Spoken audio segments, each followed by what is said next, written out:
We live in the golden age of horsepower. Now, as the saying goes, with great horsepower comes great responsibility. To see how fast you could possibly go.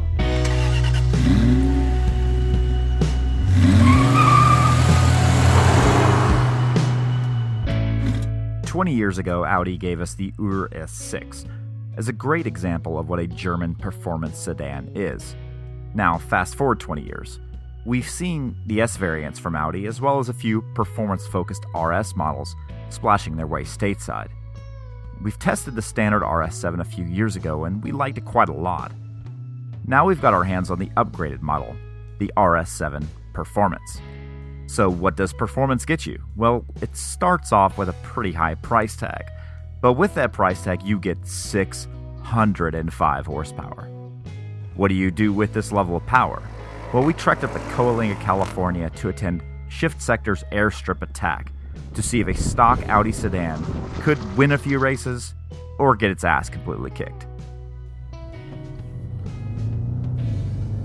Now, you've made your fortune as CEO of insert business here, or you've moved your money around through either legal or illegal means. Doesn't matter. That's not the point. We're in a non-judgmental zone here. But for those who buy the Audi RS7, they want easily accessible performance. Now, what they get is an absolutely savage beast with 605 horsepower under the hood and a top speed of 190 miles an hour on its list of awesome things that it can do.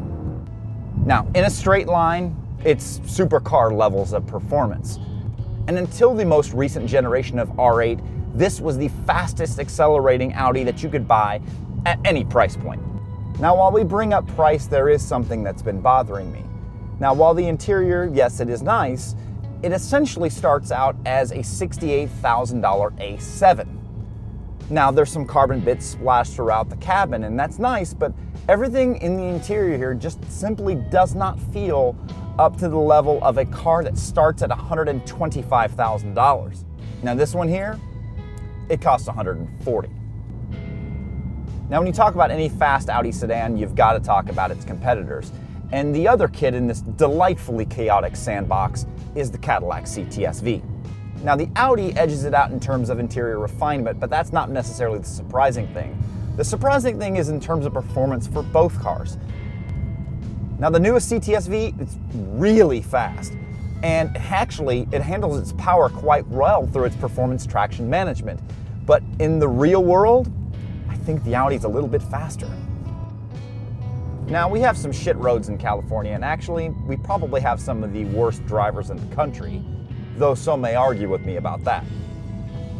The only way to fully enjoy the RS7 is on the Autobahn. But since we don't have that option, the only thing that we can take it to here in the States is to an airstrip.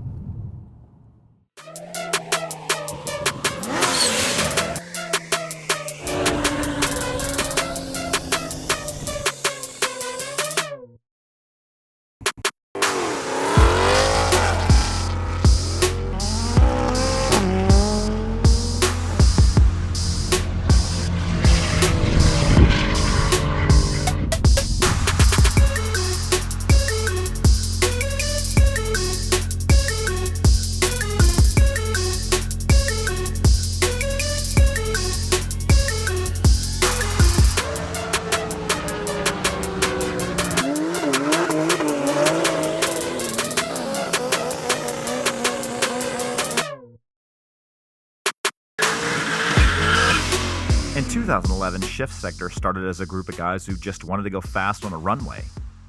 Since its inception, tuner cars have moved into a stratospheric level in terms of horsepower, with some of them not able to put their full power capabilities down in a quarter mile, all while making too much power to feel safe running a full mile. Half-mile drag or roll racing seems to be the sweet spot for today's horsepower levels, all while maintaining relatively safe limits. The idea of bringing a stock Audi sedan to run against a bunch of modified monsters initially seemed like bringing a knife to a gunfight, but something interesting and quite amazing happened. The 2016 RS7 Performance is insanely fast. The off-the-line acceleration is incredibly responsive. Even this much more powerful Challenger Hellcat couldn't shake the immediacy of the launch of the RS7.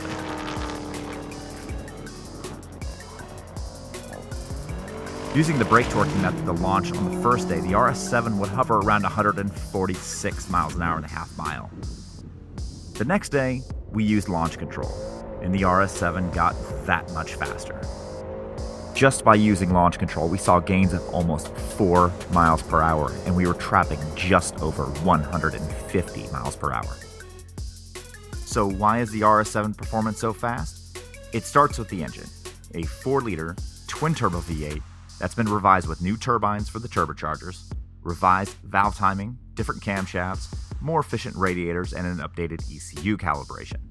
This gives you an additional 45 horsepower over the standard car and a mountain of 553 pound-feet of torque with available overboost.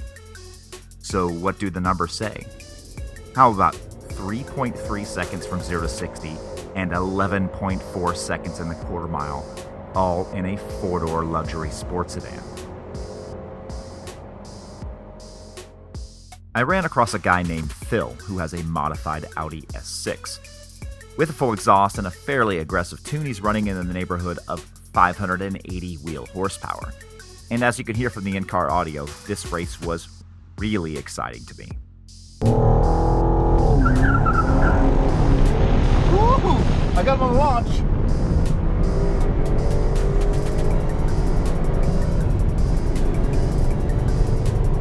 Woo! I got him! Ah!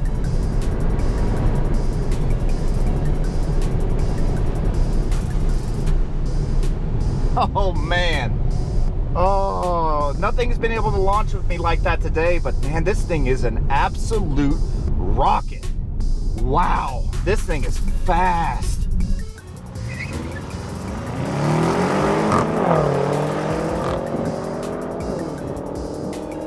Did I destroy everything I came across at shift sector like I did to this BMW M5? No. This GTR gave me a strong head start, and he thought he'd have fun reeling me in through the entire track.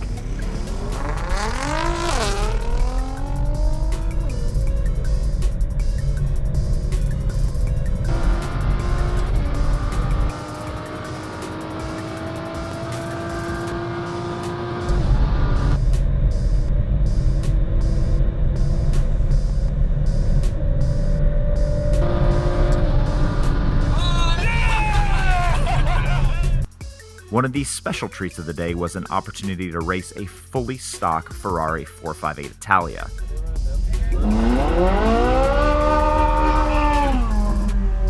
I just don't think he was aware of the acceleration capabilities of the RS7.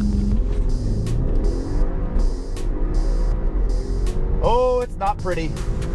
Really whole shot at this guy. Passing on 20, 30, 40, and 50. And the Audi takes the win. In an attempt to get even, the owner of the 458 brought out a 800 horsepower 911 turbo, solidifying to me that even though a stock German sedan could beat his mid-engine Italian supercar, there will always be somebody out there who's faster than you. Maybe it's a lack of competitive spirit, but not being the fastest out there is not necessarily a problem, as long as we as enthusiasts can enjoy ourselves in a controlled environment. But one thing still remains with me. When the RS7 was returned, it was a car that I truly missed. And I can't give a car much higher praise than that.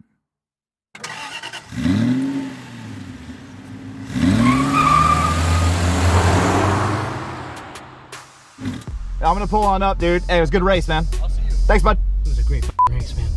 Hey, did you... You were here to beat him and to him up. Oh, that's going in the video.